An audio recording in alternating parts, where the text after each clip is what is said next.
नमस्कार दोस्तों, कैसे हैं आप? आज मैं आपको एक ऐसी रहस्यमयी और भयावह घटना की कहानी सुनाऊंगा जो आपकी रातों की नींद उड़ा सकती है। एक साधारण सा बक्सा और उसके अंदर छिपा अथाह अंधेरा, यह सोचकर ही आप सिहर उठते हैं, है ना? तो चलिए बिना किसी देरी के आज के रहस्यमयी रोमांच की शुरुआत करते हैं। कहानी एक साधारण आदमी के घर से शुरू होती है। एक दिन उसे अपने कमरे में एक अजीबोगरीब बक्सा मिलता है। बक्सा देखने में जितना रहस्यमयी लगता है कि शायद उसके अंदर की दुनिया उससे भी ज्यादा डरावनी है। उत्सुकतावश वह बक्से के अंदर झांकता है, लेकिन उसे कुछ नहीं दिखता, सिर्फ एक गहरा काला अंधेरा। वह आदमी टॉर्च जलाने की हिम्मत करता है, लेकिन रोशनी उस अथाह गड्ढे में गायब हो जाती है। कोई प्रतिबिंब नहीं, कुछ भी नहीं।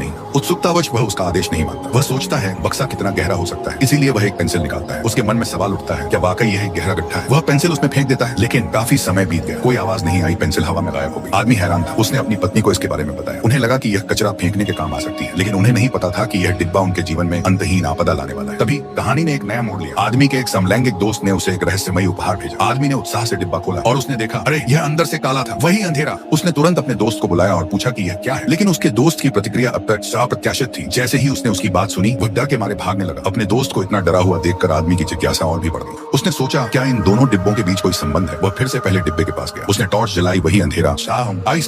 रोशनी पूरी तरह से अवशोषित हो गई। उसने एक और पेंसिल फेंकी, फिर से कोई आवाज नहीं आई। अब वह आदमी हिम्मत करके बॉक्स को छूता है। रुको, उसकी पत्नी उसे रोकती है। पहले अपने दोस्त द्वारा भेजा गया पत्र खोलो। वे पत्र खोलते हैं और उसे पढ़ते हैं। पत्र में लिखा है, चाहे कुछ भी हो जाए, अपनी नजरें दूसरी ओर मत मोड़ो, बस बॉक्स को देखो और कुछ नहीं होगा। जैसे ही वे पत्र पढ़ना समाप्त करते हैं, वे ऊपर देखते हैं, बॉक्स के अंदर से एक आधा सिर उन्हें घूर रहा है। आदमी जल्दी से अपने समलैंगिक दोस्त को फोन करता है, लेकिन कोई फोन नहीं उठाता। वे घबरा जाते हैं। चलो यहाँ से चले जाते हैं, बाहर से बोला है ना, ठीक है। उसकी पत्नी सलाह देती है, चलो देखते हैं क्या होता है। वे दोनों अपना सिर घुमाते हैं और एक दूसरे को देखते हैं। तभी वे बॉक्स के किनारे पर दो हाथ देखते हैं। आदमी इसे और बर्दाश्त नहीं कर सकता। मैं अभी वापस आता हूँ, वह अपनी पत्नी से कहता है। वह कार की चाबियां लेता है और अपने दोस्त की तलाश में निकल जाता है। तुम इस बॉक्स पर नजर रखना, मैं 10 मिनट में वापस आ जाऊंगा। अपनी पत्नी की सुरक्षा के लिए वह आत्मरक्षा के लिए रसोई से एक चाकू ले आता है। वह जल्दी से अपने दोस्त के घर की ओर चल पड़ता है। रास्ते में उसका दोस्त फोन करता है। वह आदमी उसे कहता है कि घर पर रुको, वह 5 मिनट में वहां पहुंच जाएगा। यह सुनकर उसका दोस्त और भी क्रोधित हो जाता है। आदमी की छाती दब जाती है। उसका दोस्त ऐसा क्यों कर रहा है? एक अनजाना डर उसका पीछा करता है। वह जल्दी से कार घुमाता है और घर की ओर भागता है। जब वह घर लौटता है तो जो कुछ देखता है, उसे देखकर उसके पैरों तले जमीन खिसक जाती है। उसकी पत्नी चली गई है। कमरे में अंधेरा है। बिजली के बोर्ड के स्विच भी टूटे हुए दिखते हैं। उसकी पत्नी ने जो चाकू उसे दिया था, वह एक तरफ पड़ा है। अचानक बाथरूम से आवाज आती है। सोचता है कि शायद उसकी पत्नी अंदर नहा रही होगी। जैसे ही वह दरवाजा खोलता है और अंदर जाता है, वह जो देखता है उसे देखकर उसकी आंखें चौड़ी हो जाती है। एक बूढ़ा आदमी उस बक्से से रेंगता हुआ बाहर निकलता है। एक पल बाद बूढ़ा आदमी हवा में गायब हो जाता है। यह भयावह दृश्य देखकर आदमी डर के मारे पत्थर बन गया। वह इस भयानक कमरे से भागना चाहता था, लेकिन हर बार जब वह सीढ़ियों के कोने को मोड़ता, वही तो उसे ऊपर कई और मूर्तियां दिखाई देती। और जिस बूढ़े आदमी को उसने बाथरूम में देखा था, वह धीरे धीरे उसके पास आ रहा था। आदमी को एहसास हुआ कि यह एक अंतहीन दुस्वप्न था। भागने का कोई रास्ता नहीं था। उसने निराशा में ऊपर देखा और देखा कि मूर्तियां धीरे धीरे पास आ रही थी। ऐसा लग रहा था कि उसकी किस्मत लिखी हुई थी। तो दोस्तों, आपको यह भयानक रहस्य कहानी कैसी लगी? ये बक्से वास्तव में क्या थे? आदमी का दोस्त इतना अजीब व्यवहार क्यों कर रहा था? और वह बूढ़ा आदमी कौन था? आपके मन